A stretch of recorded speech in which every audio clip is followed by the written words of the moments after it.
silakan masuk. Di sini atau di sini? Sini aja, Bu. Silakan. Baik, sebelum kita memulai kegiatan, alangkah baiknya kita perkenalan terlebih dahulu. Perkenalkan, nama Ibu Anissa Anggreni Putri, biasa dipanggil Anissa. Perkenalkan, nama saya Jenia Azahara, biasa dipanggil Jenia.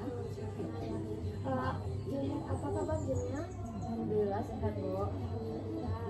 Baik, baik Jenia. Sebelum Jenia datang ke sini, apakah Jenia ada kegiatan? Baru pulang ngampus, Bu. Ngampus di mana Jenia ngampus? Di Universitas Muhammad Natsir, Bu. Kalau boleh Ibu tahu apa jurusan Jenia? Jurusan saya gizi, Bu. Anak gizi Jenia. Ya, Bu. Senang nggak Jenia kalau masuk di fakultas gizi? Ada senangnya sih, Bu, ada enggak. Banyak nggak tugasnya? Ya. Jadi gimana Jenia kalau lagi apa namanya tuh? Kalau lagi banyak tugas tuh? Kalau lagi banyak tugas tuh yang Cara Jenia merefleksikan diri gitu? yang ngumpul-ngumpul sama teman, Bu, keluar. Kalau udah deadline baru dibuat, Bu. Gitu ya. Baik. Kalau Ibu boleh tahu tujuan Jenia datang ke apa ya? Untuk konsultasi konseling, Bu. Untuk konseling. Baik. Sebelumnya Jenia sudah pernah melakukan konseling? Pernah, Bu, tapi sama teman, Bu. Berarti belum ya, itu Bisa curhat. dibilang belum, Bu. Curhat. Baik. Apakah Jenia datang ke sini secara sukarela atau dianjurkan oleh teman? Sukarela, Bu. Sukarela. Baik. Kan Jenia tadi bilang belum pernah melakukan konseling. Jadi Jenia belum tahu apa itu konseling. Belum, Bu. Baik, di sini Ibu jelaskan ya. Konseling itu adalah proses pemberian bantuan yang diberikan oleh konselor yaitu Ibu kepada konseli itu Jenia, yang dilakukan secara tatap muka seperti yang kita lakukan pada saat sekarang ini, di mana Jenia nanti bisa menceritakan semua permasalahan yang Jenia alami secara terbuka, jujur, dan tidak ada yang ditutup-tutupi. Di sini Ibu tidak akan menceritakan kepada orang-orang masalah yang Jenia alami tanpa kesepakatan dari Jenia. Apakah Jenia paham? Paham, Bu. Berarti aman ya, Bu, kalau Ya, gitu. aman, insyaallah aman ya. Baik, di sini kita akan membuat kontrak dulu ya Jenia. Nanti apabila Jenia memiliki suatu keperluan yang mendesak yang tidak bisa ditinggalkan, maka kita bisa memberhentikan sesi konseling dan kita lanjutkan di waktu yang telah kita sepakati. Dan apabila kegiatannya itu tidak terlalu mendesak, kita bisa melanjutkan sesi konseling sampai selesai. Apakah Jenia paham? Paham, Bu. Berarti langsung aja. Langsung nggak ada kegiatan? Enggak, Bu. Baik. Di sini Ibu mau tanya apa masalah Jenia? Masalahnya mengatur waktu nih, Bu. Mengatur waktu. Mengatur waktu yang seperti apa sih Jenia? Contohnya gini, Bu. Mengatur waktu bermain HP sama belajar ini susah, Bu. Jadi gimana, Bu? Berarti Jenia kalau sudah main HP tidak tahu lagi belajar. Apakah Jenia sebelum itu ada menumpuk-numpuk tugas sehingga Jenia malas untuk melakukan atau membuat tugas? Sering, Bu. Jadi usaha apa yang telah Jenia lakukan untuk mengatasi itu? Belum ada, Bu. Belum ada. Manajemen waktu seperti apa Jenia?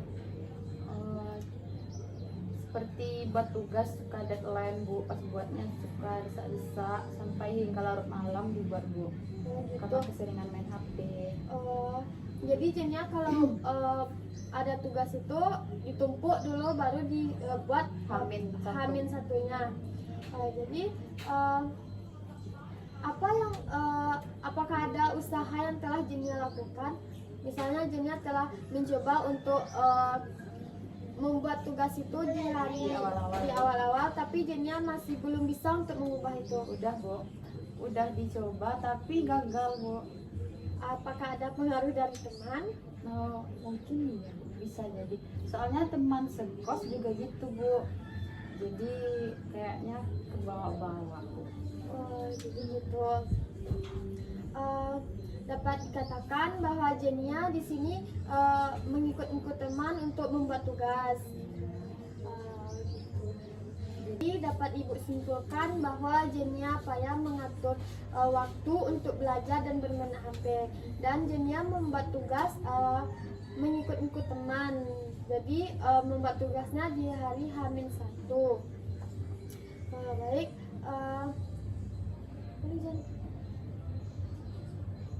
Di sini Jenia harus bisa membagi antara waktu dan bermain, waktu bermain dan waktu belajar.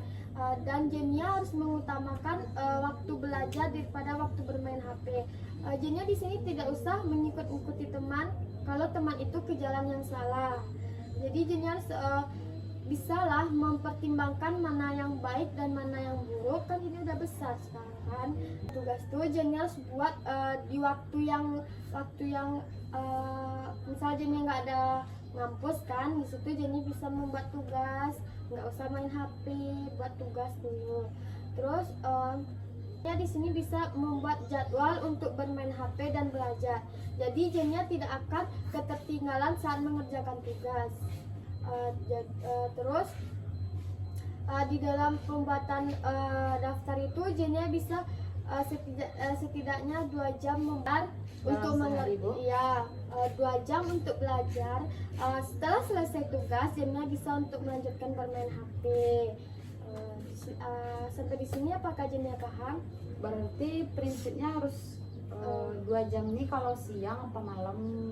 Itu tergantung Jenia di mana waktu luang dari Jenia. Nah, semisalnya nggak ada tugas, jadi apa yang harus kita lakukan dalam 2 jam Bu? Kan Apakah ada belajar? tugas praktek, kalau tidak tugas bersih-bersih. Dari sisi konseling yang kita lakukan, pemahaman baru apa yang Jenia dapatkan? Yang pertama mengatur waktu tuh kayak membuat jadwal bermain HP sama belajar Bu. Jadi kalau dalam per hari diutamakan belajarnya 2 jam Bu. Walaupun nggak ada tugas, ini yang nggak ada tugas tapi Ibu mengutamakan 2 jam dalam per hari itu belajar Bu. Contohnya mengulang pelajaran yang sebelum atau memahami pelajaran yang akan diberikan oleh dosen atau belajar praktek gimana dan segala macam Bu. Yang kedua yaitu tidak boleh mengikuti teman ke jalan yang salah Bu. Misalnya teman membuat tugas di H-1 pengumpulan, jadi kita usahakan untuk pengumpulan membuat tugasnya lebih awal di teman Bu. Misalnya buat tugas dikasih tugas sama dosen sekarang, kita ansur dulu Bu. Yang ketiga itu menghindari pembuatan tugas sampai larut malam ataupun main HP Bu. HP pada malam hari mengakibatkan kita terlambat untuk pergi ke kampus, ngantuk di dalam kelas. Jadi hindarilah itu. Terus kapan Jenia akan melakukan semua itu setelah sesi konseling? Setelah sesi konseling ini selesai, Jenia insya Allah Bu akan melaksanakan apa yang Bu perintah. Baik, semoga apa yang Jeni katakan bisa Jeni lakukan ya. Terus kapan Ibu bisa mengetahui hasil dari yang Jeni lakukan? Insya Allah Bu, seminggu ke depan bisa Jeni simpulkan hasil yang Jeni alami Bu. Baik, Ibu tunggu ya kabar baiknya. Nanti Jeni apabila perlu lagi melakukan konseling, Jeni bisa WA Ibu atau bisa datang langsung ke tempat Ibu. Konseling ini nggak harus tatap muka Bu, berarti bisa lewat WhatsApp atau gimana Bu? Bisa lewat WhatsApp juga bisa, video call juga bisa, lewat chat juga bisa. Berarti nggak harus tatap muka ya Bu? Enggak.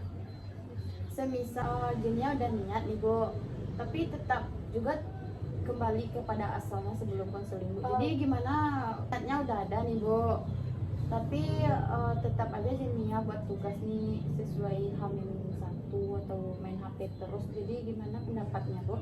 Berarti kita harus melakukan sesi konseling lagi, dan kita gali apa permasalahannya. Dari situ kita nanti tahu cara menyelesaikannya dan mendapatkan solusinya. Kalau kebawa oleh teman, jadi teman harus gimana Bu, dan kita juga harus gimana? Oh gitu. Jenia boleh berteman sama orang itu, tetapi tidak perlu mengikuti cara dia untuk mengerjakan tugas. Kan Jenia nggak sekos sama dia kan? Enggak Bu, cuman tetangga Bu. Oh gitu. Kan Jenia kalau misalnya di kamar, dia kalau ibu doakan semoga Jenia bisa merubah perilaku Jenia dan bisa memanage waktu, sehingga tugas Jenia tidak menumpuk dan tidak terbengkalai.